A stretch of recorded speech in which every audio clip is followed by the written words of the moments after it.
Conta um Conto apresenta, de Jack London, Acendendo uma Fogueira. Narração, Marcelo Fávaro.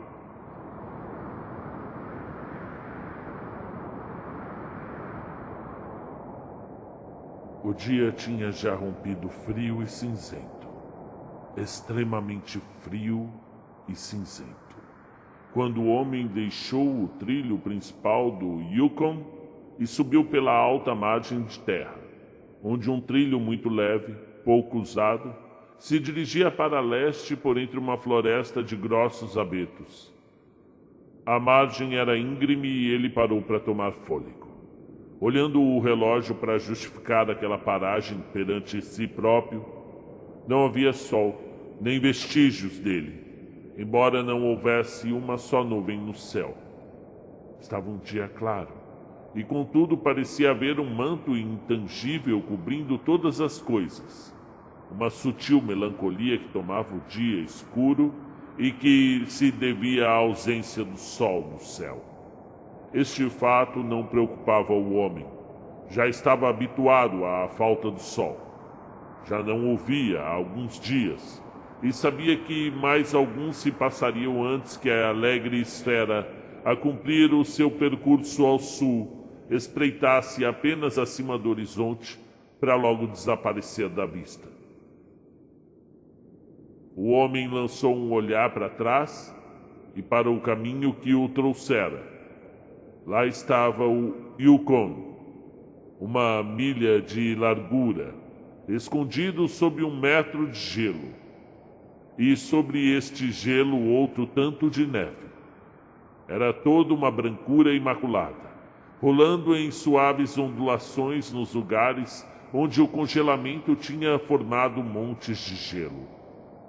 Para o norte e para o sul, até onde a vista alcançava, era tudo de uma brancura ininterrupta, salvo uma fina linha escura que, em curva, se afastava da ilha coberta de abetos em direção ao sul, e que curvava depois para norte e desaparecia por detrás de uma ilha coberta de abetos.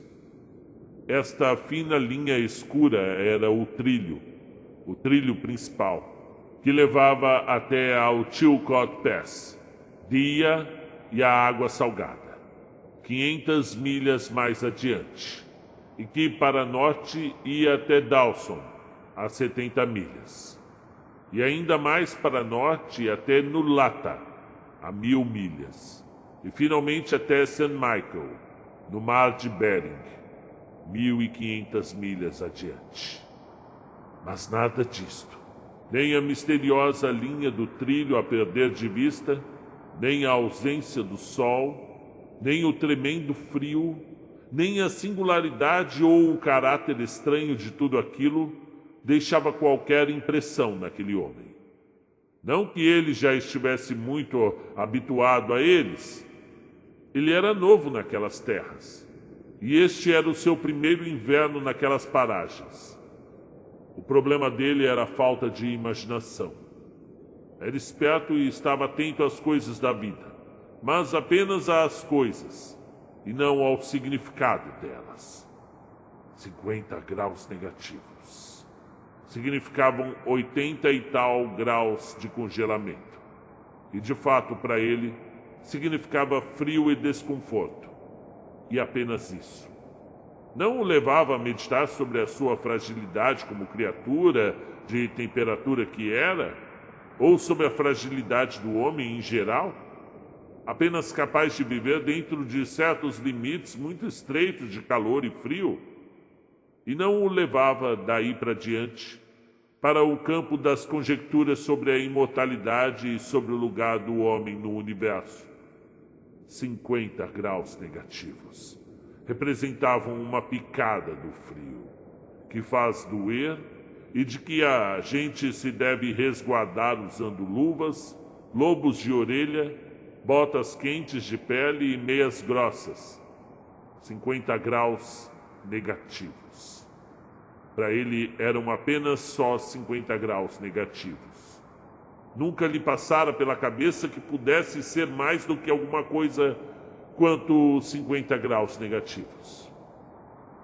Quando se virou para prosseguir o seu caminho, cuspiu distraído a refletir. Ouviu um estalido agudo que o despertou. Cuspiu outra vez. E outra vez no ar, antes de cair na neve, o cuspe estalou. Ele sabia que, a 50 graus abaixo de zero, o cuspe estalava na neve. Mas este cuspe tinha estalado no ar. Não havia dúvida de que estava mais frio do que 50 graus abaixo de zero. Quanto é que ele não sabia. Mas a temperatura não importava. Ele dirigia-se à velha concessão no braço esquerdo da bifurcação do Henderson Creek, onde os rapazes já se encontravam. Eles tinham vindo da região do Indian Creek, atravessando as montanhas, enquanto que ele tinha feito um desvio para ver as possibilidades de retirar os touros de madeira das ilhas de Yukon na primavera. Ia chegar lá pelas 6 horas. Um pouco tarde, realmente. Mas os rapazes lá estariam. Já teriam uma fogueira e uma refeição quente pronta. Quanto ao almoço, apalpou o volume que sobressaía por baixo do casaco. Estava também por baixo da camisa, embrulhado num lenço contra sua pele nua. Era a única maneira de conservar as bolachas sem congelar. Sorriu para si próprio quando pensou naquelas bolachas, abertas uma a uma e embebidas na gordura do bacon, e cada uma delas com uma generosa fatia de bacon frito. Mergulhou na floresta, no meio dos enormes abetos. O trilho estava muito sumido. Já tinham caído 30 centímetros de neve desde a última passagem de um trenó. E ainda bem que ele não fazia o percurso de trenó e ia assim tão leve. De fato, ele não trazia senão o almoço embrulhado num lenço. Era surpreendido com tanto frio. Estava realmente muito frio, concluiu, enquanto esfregava com a mão enluvada o nariz e as faces dormentes. Ele usava as suíças, mas aqueles pelos não lhe protegiam a parte frontal da cara e o nariz ansioso que se espetava agressivamente no ar gelado. A trote e atrás do homem vinha um cão grande e arraçado de lobo, daqueles com que andam os esquimós, e em nada diferente, física ou temperamentalmente, do seu irmão, o lobo selvagem. O animal estava abatido daquele frio tremendo.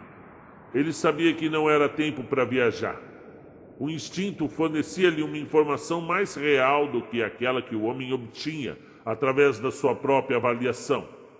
Na verdade, aquele frio não era só de 50 graus abaixo de zero. Era de mais de 60 ou 70 graus abaixo de zero. Era de 75 graus abaixo de zero.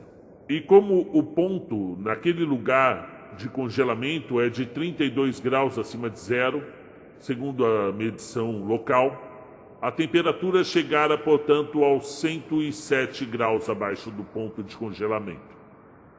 O cão não sabia nada de termômetros, claro.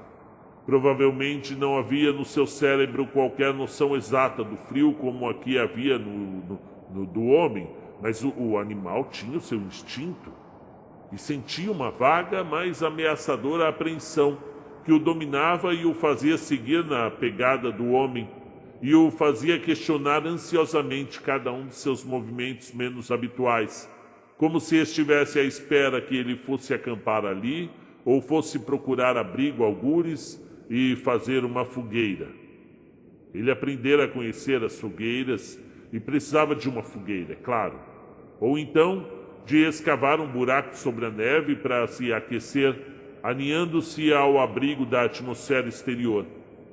O orvalho resultante da respiração fixava-se no pelo como um fino pó de gelo, e em especial o queixo, o focinho e as pestanas estavam brancas do seu bafo cristalizado.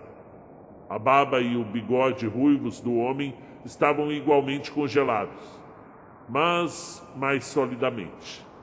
tendo aqui a forma de gelo mesmo e aumentando a cada uma das suas expirações quentes e úmidas.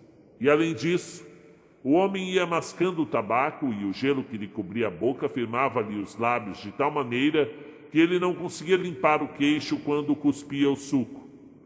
O resultado era uma baba cristalizada da cor e da consistência do âmbar e que ia aumentando de tamanho no queixo.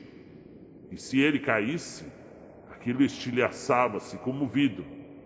Mas aquele apêndice não o preocupava. Era o preço a pagar por aquelas que mascavam tabaco naquelas terras. E ele já tinha tido 2 experiências idênticas. O frio não era tanto. Ele sabia. Mas pelo termômetro de álcool que o 60 Mile lhe soubera que se tinha registrado temperaturas de 50 e de 55. Continuou por uma extensão plana de floresta durante algumas milhas.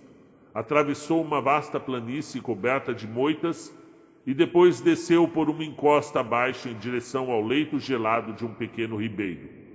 Era o Henderson Creek, e ele sabia que estava a 10 milhas da bifurcação. Olhou o relógio. Eram 10 horas. Andava a 4 milhas por hora e calculou que devia chegar à bifurcação ao 12:30. Resolveu que almoçaria lá para comemorar o acontecimento.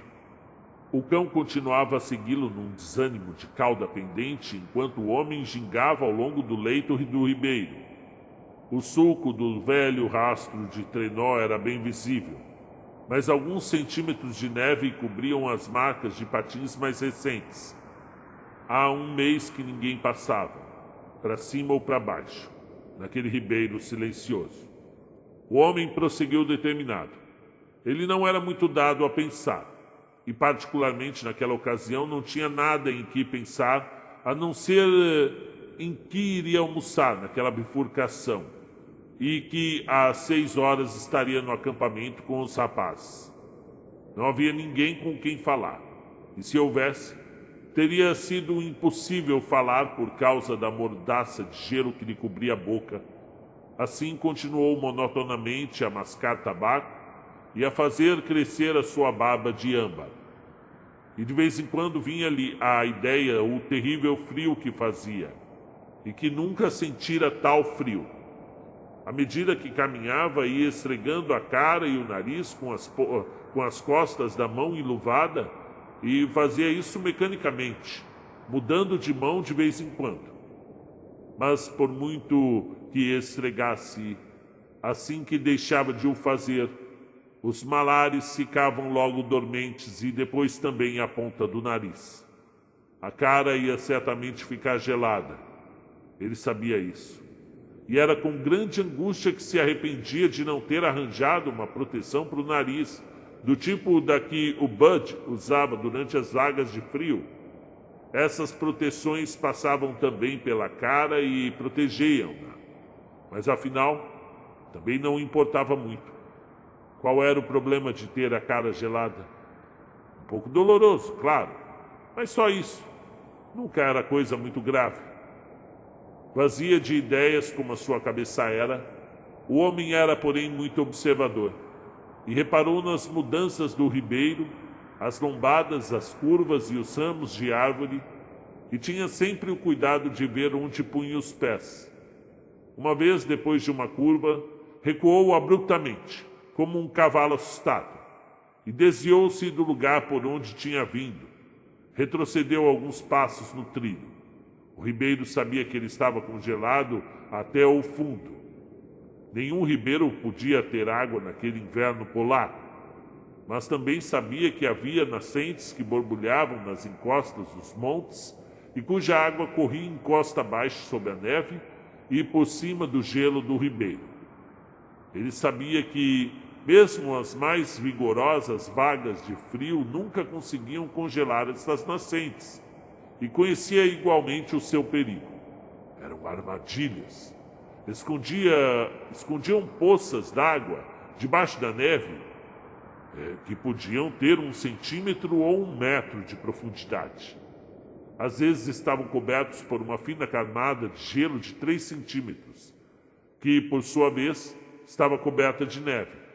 Outras vezes, havia camadas alternadas de água e gelo, de modo que, quando uma se quebrava, as outras começavam a quebrar-se por ali abaixo e a pessoa podia ficar na água até a cintura.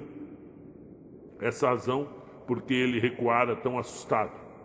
Tinha sentido o gelo ceder sob os seus pés e ouviu o estalido da camada de gelo escondida sob a neve. E molhar os pés com tal temperatura significava perigo e problemas iminentes. Significava, na melhor das hipóteses, um atraso, porque seria obrigado a parar para acender uma fogueira cujo calor lhe permitisse ficar descalço enquanto secava as botas e as meias. Ficou a estudar o ribeiro e as margens e concluiu que a água vinha da direita. Refletiu por alguns momentos, esfregando a cara e o nariz, e depois desviou-se para a esquerda, a caminhar cautelosamente e experimentar a firmeza do piso passo a passo. Passado o perigo, enfiou na boca mais um bocado de tabaco para mascar, e lá prosseguiu no seu ritmo de 4 milhas por hora. No decurso das 2 horas seguintes, deparou com várias destas armadilhas. Geralmente a neve que escondia as poças tinha um aspecto cavado, de açúcar cristalizado, que anunciava o perigo. E mais uma vez escapou por um triz. E uma das vezes, desconfiando do perigo, obrigou o cão a ir na frente. O cão não queria ir. Foi ficando para trás até que o homem o enxotou para frente. E finalmente, depois, atravessou rapidamente aquela superfície branca.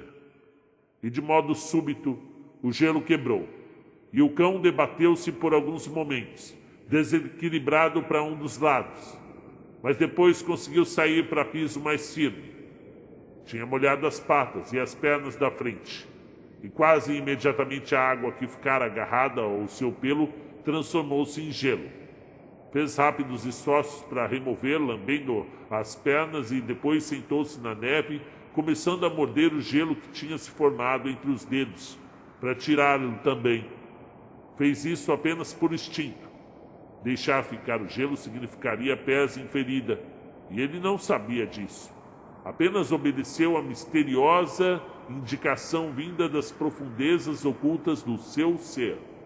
Mas o homem compreendeu, depois de avaliar a questão, e tirou ali a luva da mão direita e o ajudou a remover as partículas de gelo.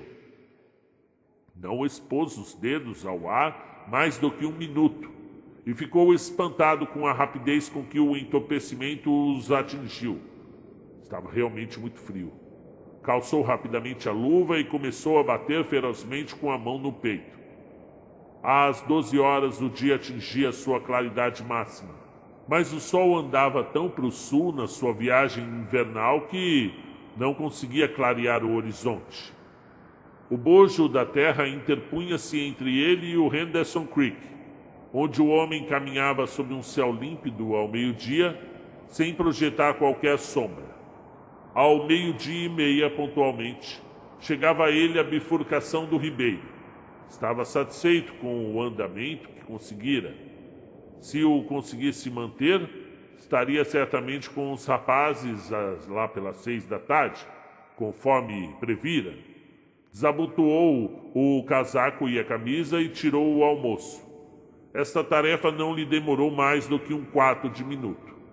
Mas este curto espaço de tempo foi suficiente para que os dedos expostos ao ar lhe ficassem dormentes. Não calçou a luva. Em vez disso, começou a bater repetidamente com os dedos nas pernas. Depois sentou-se num tronco coberto de neve para comer. O formigueiro nos dedos, depois de ter batido com eles nas pernas, parou tão depressa que ele ficou sobressaltado. Não tinha tido qualquer possibilidade de dar uma única dentada nas bolachas. Bateu com os dedos repetidamente e calçou a luva, descalçando a outra mão para comer. Tentou uma dentada de boca cheia, mas a mordaça de gelo o impediu. Esquecera-se de fazer uma fogueira para derreter o gelo. Riu-se da sua insensatez, e enquanto ria começou a notar a dormência a subir-lhe pelos dedos nus. E notou também que o formigueiro que começara a sentir nos dedos dos próprios pés, quando se sentara, já estava a passar. Não sabia bem se os dedos dos pés estavam quentes ou dormentes. Mexeu-os dentro das botas e concluiu que estavam dormentes. Calçou a luva rapidamente e se pôs de pé. Começava a ficar um tanto assustado. Iniciou a bater com os pés até o formigueiro voltar. Só pensava que talvez estivesse realmente muito frio. Aquele homem de Sulphur Creek tinha razão quando lhe falou do muito frio que às vezes se fazia sentir na região. E ele, nessa altura, ria-se do homem. Isso mostrava que não devemos ter tanta certeza das coisas. Não havia qualquer dúvida sobre isso. Estava mesmo congelante. Começou a andar energicamente de um lado para o outro, batendo com os pés e sacudindo os braços até conseguir aquecerem. Depois pegou nos fósforos e começou a fazer uma fogueira. Nas moitas, onde a água da primavera anterior tinha deixado um monte de galhos secos, arranjou ele a lenha.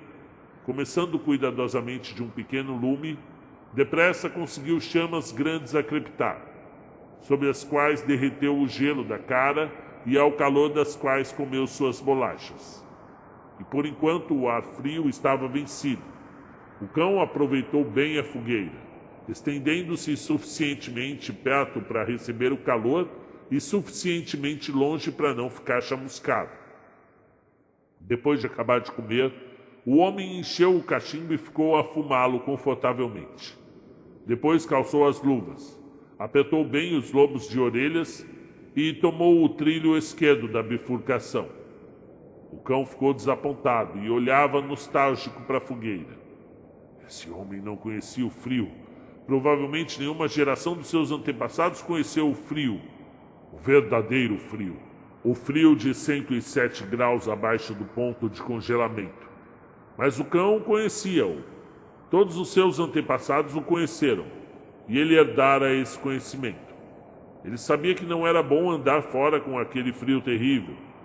O tempo estava bom e era para estar metido num buraco na neve, bem aconchegado, e esperar que uma cortina de nuvens se viesse descerrar sobre o espaço de onde vinha aquele frio. Por outro lado, também não havia grande intimidade entre o cão e o homem. O primeiro era escravo do segundo, e as únicas carícias que alguma vez recebia eram as do chicote e dos sons guturais que eram já uma ameaça ao de chicote. E por isso o cão não fez qualquer esforço para dar a conhecer ao homem a sua apreensão.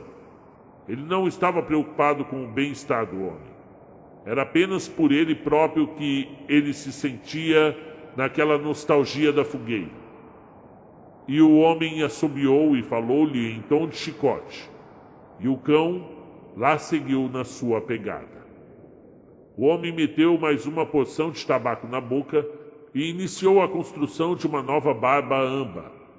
E o seu bafo úmido depressa lhe pulverizou de branco o bigode, as sobrancelhas e as pestanas.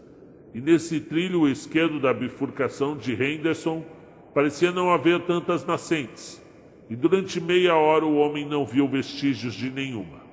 Mas depois aconteceu, num lugar onde não havia quaisquer sinais, onde a neve macia e ininterrupta parecia indicar alguma solidez por baixo. O piso cedeu. Não parecia muito fundo. O homem molhou-se até o meio dos tornozelos, antes de, a se debater, conseguir saltar para a terra firme. Ficou muito irritado e amaldiçoou a sua pouca sorte em voz alta. Tivera a esperança de chegar ao acampamento onde estavam os rapazes pelas 6 da tarde. E isto iria atrasá-lo uma hora, porque ia ter de acender uma fogueira para secar as botas, as meias e os pés. Com aquela temperatura, isso tornava-se imperativo. Até aí sabia ele, e dirigiu-se para a margem que começou a trepar. Lá em cima, emaranhado na vegetação rasteira, à volta dos troncos de pequenos abetos, estava um monte de lenha, deixado pela subida da água, literalmente paus e galhos, mas também grandes pedaços de ramos secos e boas canas secas do ano anterior. Atirou vários desses últimos para baixo, para cima da neve. Isto era para servir de base e evitar que as primeiras chamas se afogassem na neve, que de outra maneira se derreteria. O lume conseguiu friccionando num fósforo, num bocado de casca de vidoeiro que tirou do bolso. Isso ardia ainda melhor do que o papel. Pô-lo sobre a base e foi alimentando o fogo com tufos de erva seca e com galhos mais finos. Trabalhava devagar, com muito cuidado e muito atento ao perigo que estava. Pouco a pouco, à medida que as chamas cresciam, ia aumentando o tamanho dos ramos com que as estava a alimentar. Agachou-se na neve, a desemaranhar os ramos, ia-os atirando diretamente para a fogueira. Ele sabia que não podia falhar. Quando a temperatura está a 75 graus abaixo de zero, um homem não pode falhar na primeira tentativa para acender uma fogueira. Quer dizer, se tiver os pés molhados. Se tiver os pés secos e falhar, pode correr meia milha pelo trilho fora para restabelecer a circulação. Mas a circulação nos pés molhados e gelados não se pode restabelecer correndo, quando estão a 75 graus, abaixo de zero. Por mais depressa que você corra, os pés molhados gelarão cada vez mais. Isso tudo o homem sabia. Aquele veterano em Sulphur Creek tinha falado nisso no outro outono, e agora é que ele estava a dar valor ao conselho. Já não mais sentia os pés. Para fazer a fogueira, tinha sido obrigado a descalçar as luvas, e os dedos ficaram logo dormentes. O seu andamento de 4 milhas por hora tinha-lhe mantido o coração a bombear sangue para toda a superfície do corpo e para todas as extremidades. Mas, no momento em que ele parou, a ação da bomba abrandou. O frio do espaço o atacou, a ponta desprotegida do planeta. E estando ele nessa ponta desprotegida, recebeu o golpe em toda a sua força. O sangue do corpo retraiu-se perante o ataque. O sangue estava vivo, estava como um cão, e tal como um cão, queria recolher-se e se proteger daquele frio terrível. Enquanto andasse a 4 milhas por hora, o coração, quisesse ou não, bombeava esse sangue para a superfície. Mas agora o sangue refluiu e alojou-se nos recessos do corpo. As extremidades foram as primeiras a sentir a ausência. Os pés molhados eram os que gelavam mais depressa, e os dedos nus eram os que adormeciam também depressa, embora ainda não tivessem começado a gelar. O nariz e a cara já estavam a começar a gelar, enquanto a pele por todo o seu corpo arrefecia com uma perda do sangue. Mas estava salvo. Os dedos dos pés, o nariz e a cara só seriam ligeiramente afetados pela congelação porque a fogueira estava a começar a arder bem. Ele estava a alimentá-la com os ramos da espessura de um dedo. Mais um instante, poderia começar a alimentá-la com ramos da espessura de um pulso. E então já poderia descalçar-se.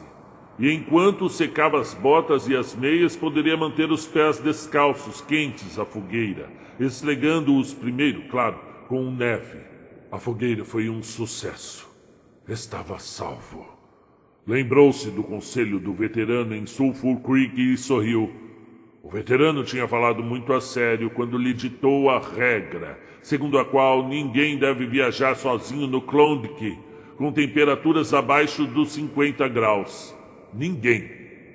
E ali estava ele. Tinha tido aquele acidente, sim. Estava sozinho, sim. Mas tinha se salvo. Estava a salvo. Aqueles velhos veteranos eram muito maricas. Alguns deles, pensou. O que era preciso era não perder a cabeça. Não se pode perder a cabeça em momentos como esse. E assim as coisas correriam bem. Qualquer homem que seja homem pode viajar sozinho. Mas era espantosa a rapidez com que estava gelando a cara e o nariz. E nunca imaginara que os dedos pudessem ficar sem vida em tão pouco tempo. E estavam de fato sem vida, porque ele mal os podia mexer para agarrar um ramo. E parecia-lhe que estavam afastados do corpo e dele próprio. Quando tocava um ramo, tinha de olhar para ver se o que estava a agarrar era de fato o que ele queria ou não. As comunicações entre ele e as pontas dos dedos estavam bastante fracas, mas nada disso contava muito. Estava ali a fogueira a estalar e a crepitar, uma promessa de vida a dançar em cada labareda. Começou a desapertar as botas. Estavam cobertas de gelo. As grossas meias alemãs pareciam bainhas de ferro até o meio da perna. E os atacadores das botas pareciam varetas de aço, todas torcidas e cheias de nós, como um resultado de uma explosão. Durante um bocado ainda tentou puxá-los com a mão, mas depois, percebendo o disparate que estava fazendo, pegou uma navalha. Mas antes de poder cortar os cadastros, aconteceu aquilo. Bem, a culpa, ou melhor, o erro, foi seu, de ter acontecido aquilo. Não devia ter feito a fogueira por baixo do abeto. Devia tê-la feito numa clareira, não debaixo de uma árvore. Mas assim tinha feito. Tinha sido até mais fácil puxar os ramos e colocá-los diretamente no fogo. Ora, o abeto, a árvore sobre a qual ele fizera, já tinha uma grande carga de neve sobre os ramos. E todos os ramos estavam carregados de neve. Enquanto estivera fazendo a fogueira, de cada vez que puxava um pedaço, um galho, transmitia uma ligeira agitação à árvore. Uma agitação imperceptível para ele, mas o bastante para provocar um desastre. Vocês estão entendendo. Já sabem onde eu quero chegar. Um ramo no topo da árvore cedeu e deixou cair a neve sobre os galhos que ficavam por baixo, os quais, por sua vez, cederam também. E esse processo continuou, estendendo-se a toda a árvore. A neve cresceu como numa avalanche e acabou por cair sobre o homem e sobre a fogueira. E o fogo se apagou. No sítio da fogueira estava agora apenas um monte de neve fresca. E aí o homem ficou abalado. Era como se acabasse de ouvir a sua própria sentença de morte. Ficou sentado por momentos a olhar para o local ali onde ainda há pouco ardia a fogueira. E depois ficou muito calmo. Talvez o velho veterano de Sulphur Creek tivesse razão. Se tivesse ali consigo um companheiro, talvez não estivesse em perigo. O companheiro podia fazer a fogueira, mas assim era ele que tinha que fazer a fogueira de novo. E dessa vez não podia falhar. Mesmo que conseguisse, ia certamente ficar sem alguns dedos dos pés. Os dedos deviam agora estar gravemente congelados, e a segunda fogueira ainda demorara a se fazer. Era isto que ele estava pensando, mas não deixou-se ficar parado. Esteve sempre em atividade, enquanto esses pensamentos lhe ocorriam. Construiu uma nova base para ela, desta vez numa clareira, claro, onde nenhuma árvore traiçoeira poderia apagar. E a seguir juntou ervas secas e alguns galhos do monte deixados pela subida das águas. Não conseguia apertar os dedos para puxar, mas conseguiu juntá-los às mãos cheias. Mas desta maneira arrastou também muitos galhos podres e bocados de musgo indesejáveis. Mas era o melhor que se podia fazer. Trabalhava metodicamente, juntando mesmo um braçado de ramos maiores que serviriam mais tarde quando o fogo já estivesse mais forte. E enquanto isto, o cão estava ali sentado, observando com uma certa ansiedade nostálgica no olhar, porque o estava a ver como o fazedor de fogueiras. Era isso que ele era. E a fogueira não estava feita. Quando estava tudo pronto, o homem procurou no bolso uma segunda casca de bidoeiro. Ele sabia que a casca estava lá, e embora não pudesse sentir com os dedos, ouvia o seu ruge-ruge enquanto tentava desajeitadamente agarrá-la. Por muito que tentasse, ele não conseguia agarrá-la. E durante todo o tempo ele sabia, bem no fundo do seu consciente, que os pés estavam congelando momento a momento. Essa ideia o inclinava para o pânico, mas lutou contra isso e tentou manter a calma. Com os dentes, calçou as luvas e começou a balançar os braços para frente e para trás, batendo com as mãos nas pernas com toda a sua força. Estava fazendo isso sentado, depois se levantou, e durante todo o tempo o cão continuava sentado na neve, com a cauda de lobo enroscada à volta das patas anteriores, as orelhas pontiagudas de lobo viradas intencionalmente para frente, enquanto observava aquele homem. E o homem, o acendedor de fogueiras para o cão, enquanto balançava os braços e batia com as mãos, foi invadido por um enorme sentimento de inveja ao ver aquela criatura que estava quente e segura na sua proteção natural. Algum tempo depois começou a sentir os primeiros sinais, muito longínquos, de sensibilidade nos dedos. O ligeiro formigueiro aumentou, até se transformar em picadas muito dolorosas, mas que o homem abençoou com satisfação. Tirou a luva da mão direita e meteu-a no bolso para buscar a casca de bidoeiro. Os dedos expostos ao ar começaram logo a adormecer de novo. A seguir, tirou um punhado de fósforos, mas aquele frio tremendo já arrancava a vida dos dedos outra vez. No seu esforço para separar um fósforo dos outros, caíram-lhe todos na neve. Tentou apanhá-los, mas não conseguiu. Os dedos mortos não lhe conseguiam tocar nem agarrá-los. Ele agia com muito cuidado. Afastou do pensamento a ideia da cara e dos pés e do nariz que estavam gelando, devotando toda a sua alma aos fósforos. Ficou observando, usando o sentido da visão em vez do tato. E quando viu os dedos, um de cada lado do maço de fósforos, apertou-os, ou melhor, quis apertá-los, porque as comunicações estavam cortadas e os dedos já não mais obedeciam. Calçou a luva da mão direita, bateu com ela violentamente contra o joelho, e depois com ambas as mãos enluvadas, servindo como de colher, apanhou o punhado de fósforos juntamente com muita neve e depositou-os sobre o colo. Contudo, as coisas não melhoraram muito. Depois de alguma manipulação, conseguiu agarrar o maço de fósforos juntando as palmas das mãos enluvadas e dessa maneira levou-os até a boca. O gelo estalou e partiu-se quando, num violento esforço, ele abriu a boca. Recolheu o maxilar inferior, enrolou o lábio superior para abrir espaço e esgadanhou com o molho com os dentes de cima para separar um fósforo. Conseguiu pegar um, que deixou cair no colo. Mas mesmo assim as coisas não melhoraram. Não conseguia agarrá-lo. E então pensou numa maneira. Pegou-lhe com os dentes e ficcionou na perna. 20 foram as vezes que ele repetiu o movimento, até conseguir acendê-lo. E quando isso ocorreu, levou-o sempre nos dentes até a casca do bidoeiro. Mas o enxofre foi-lhe para as narinas e para os pulmões, e fê-lo tossir convulsivamente. O fósforo caiu na neve e se apagou.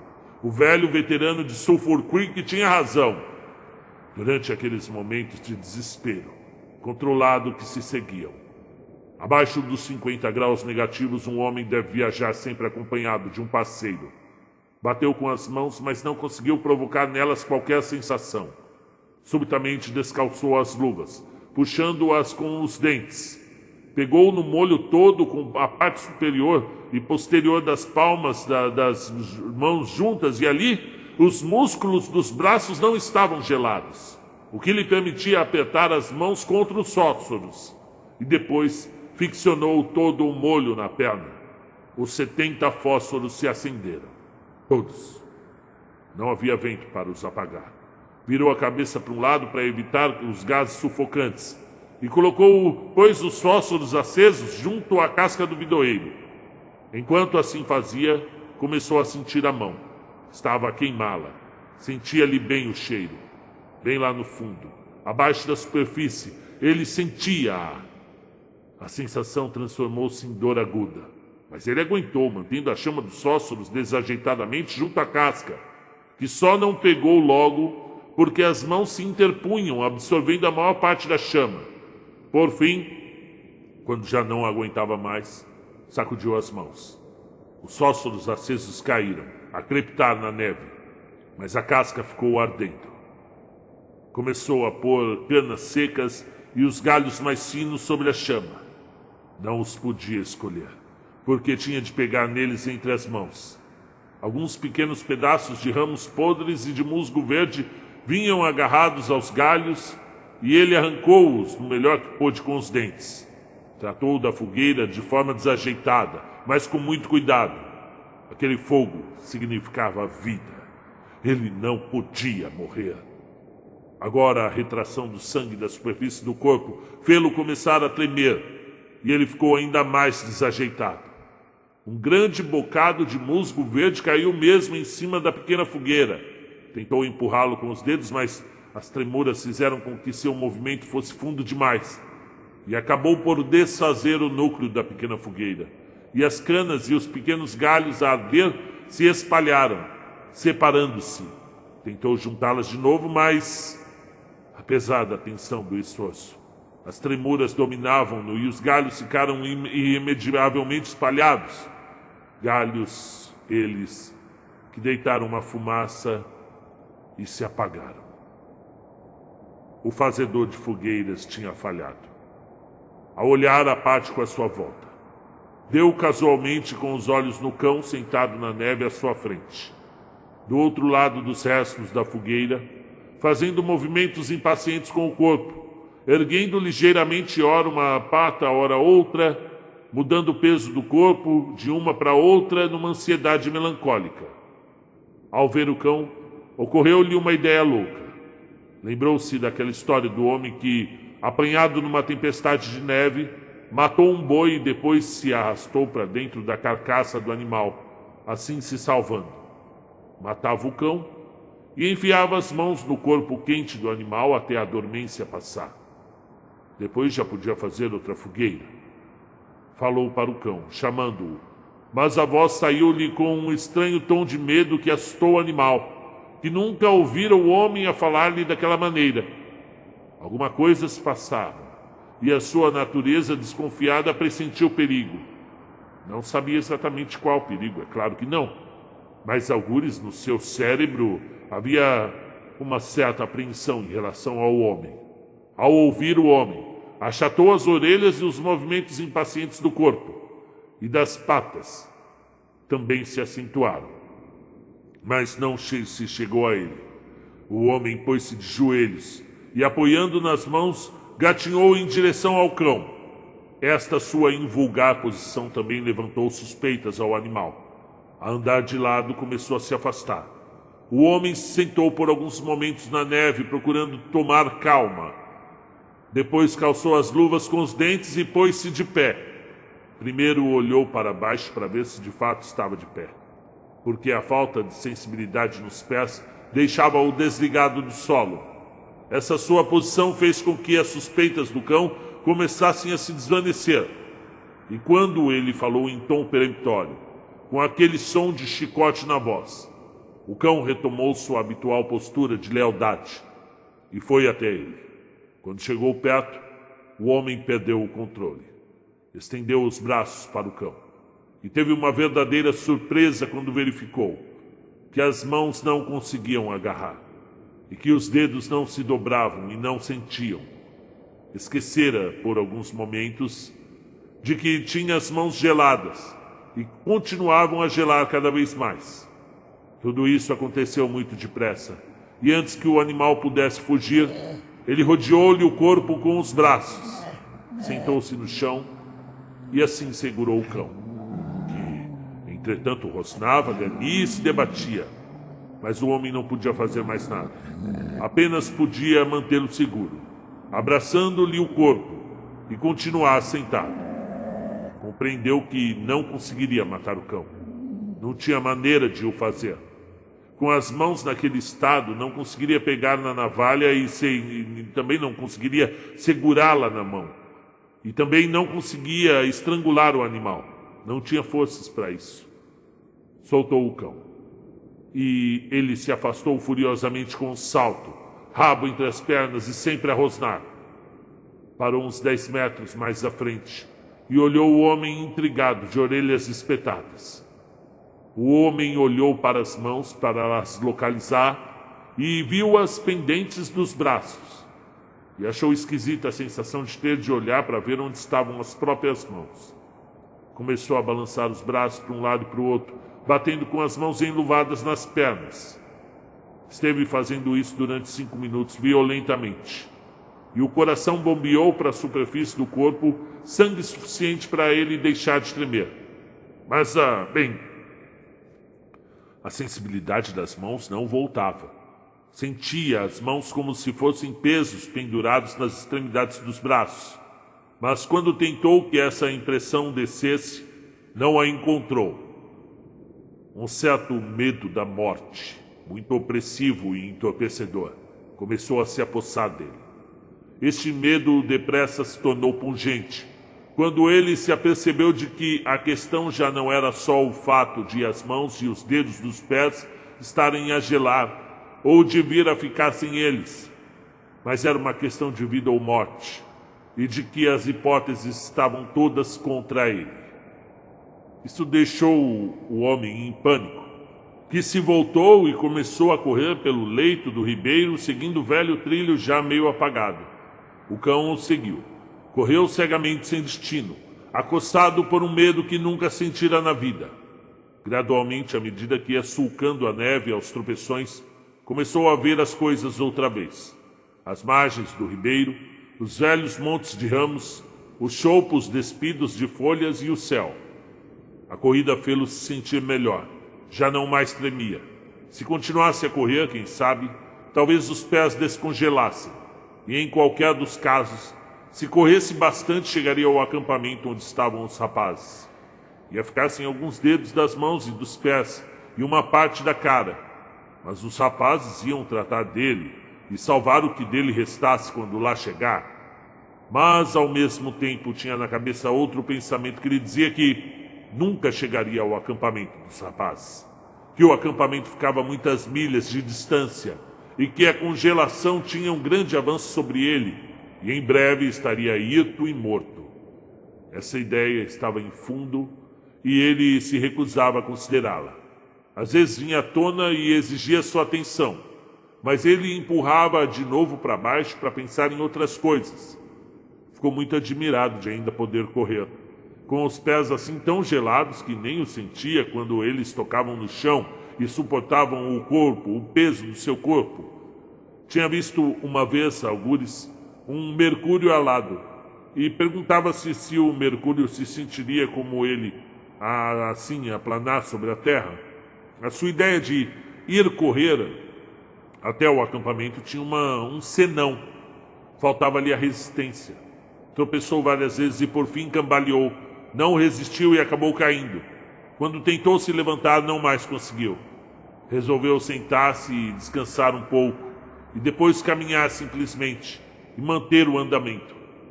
Depois de se sentar e ter recuperado o fôlego, notou que estava se sentindo quente e bem disposto. Não estava tremendo, e até lhe parecia sentir uma réstia de calor a penetrar-lhe o peito e o tronco. Mas quando tocava o nariz ou a cara, não sentia nada. A corrida não lhes provocava degelo, nem às mãos ou aos pés, e então pensou que a congelação do corpo devia estar a se alastrar. Tentou afastar esse pensamento, esquecê-lo, pensar em outra coisa. Tinha plena consciência do pânico que aquela ideia lhe provocava, e ele receava o pânico.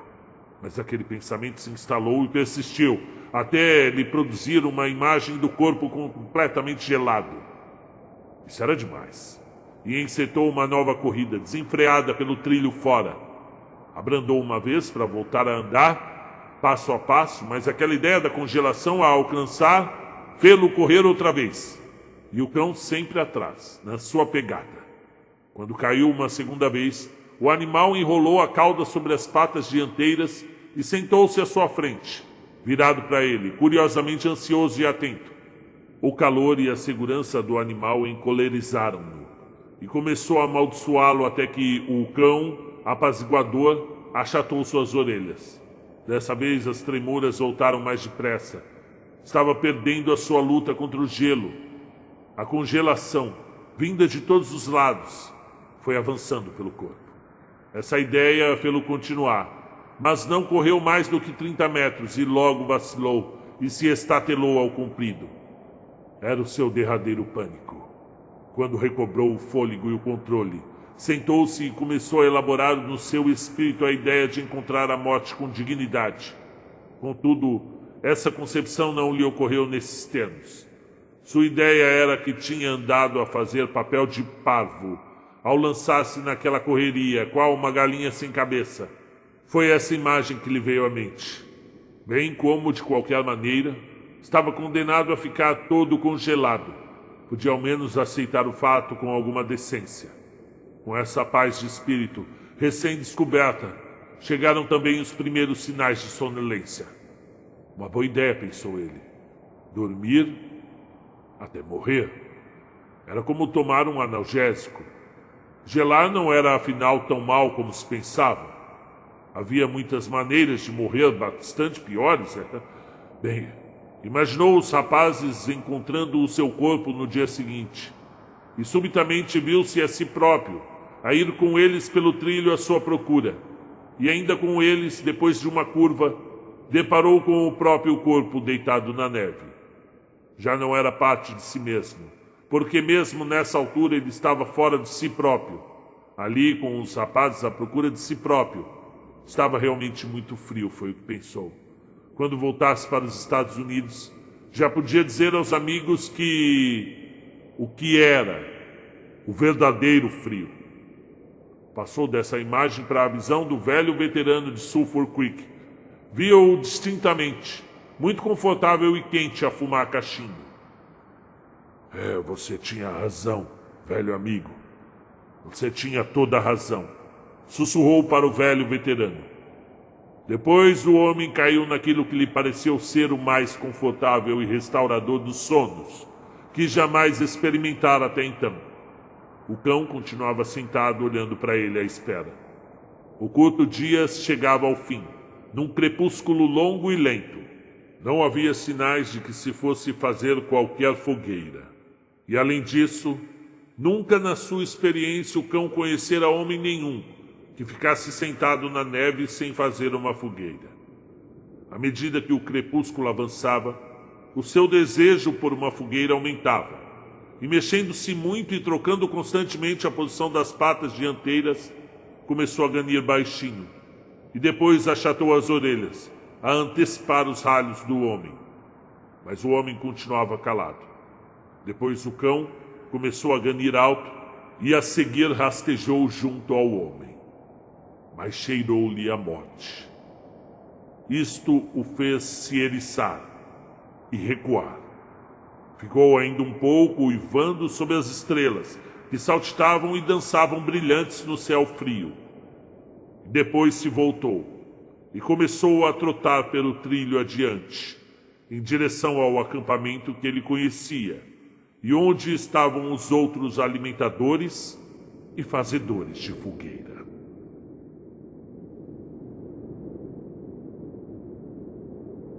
Muito bem. Puxa vida, que conta, hein, gente? E aí, vocês estão bem? Estão se sentindo bem, quentinhos aí? Nossa, eu estou narrando isso num dos setembros mais frios dos últimos 30 anos aqui em São Paulo. Tá frio pra caramba. De toda forma, frio aqui pra gente é 10, 11 graus, né? Não é 75 abaixo de zero, é aquela coisa que... Eu acho que a temperatura mais baixa que eu enfrentei foi 1 grau. Foi em uma cidade mineira, no alto de uma montanha. A gente estava, eu e meus amigos, tomando um vinho assim, e estava marcando 1 grau. Agora eu tenho amigos lá no Nordeste que falaram, puxa vida, uma vez aqui, quando eu era moleque, deu 17 graus, a gente quase morreu de frio. Engraçado, né? É muito relativo esse negócio de frio, né? 17 graus aqui, eu acho que deve estar 17 agora aqui. É bem curioso, né? Tem lugares, por exemplo, você sai em dezembro, você vai para Montreal, para Vancouver, né? Você sai daqui a 27 graus, chega lá a 27 negativos, né? É brincadeira, mas abaixo dos 50 deve ser uma coisa de doido, né? Chegou uma hora ali que eu fiquei realmente muito impactado com a narrativa. Na hora que caíram os fósforos no chão, eu fiquei bem impactado. Vocês perceberam que aqui é uma versão do português de Portugal. Eu tentei tirar um pouco desse estar a fazer, estar a caminhar, né? Que é a forma como eles, ao invés de eles usarem o gerúndio, né? Estava caminhando, estava fazendo, eles usam de uma maneira muito curiosa o infinitivo, né? Estar a fazer, né? Estar a correr, né? Bom, acho interessante, mas dá para entender. Isso não prejudica em nada o entendimento. Porém, a gente está mais acostumado com o gerúndio, né? Que é justamente para isso que serve o gerúndio, uma ação em andamento, né? Está fazendo, está jantando, está dormindo, né? Bom, gostei de Jack London, eu gostei bastante, viu, cara? Eu acho que vou ler outras histórias suas aqui, é uma ótima forma aí de a gente ter um mínimo de sensação do que é estar no frio extremo, né? Muito obrigado, você que gostou, comenta aí, porque aí quando você comenta o vídeo aparece para mais pessoas, quando você dá o seu like, você está ajudando o tio aqui a narrar mais histórias. Até a próxima, meu querido! Pega a coberta, menino! Põe a coberta!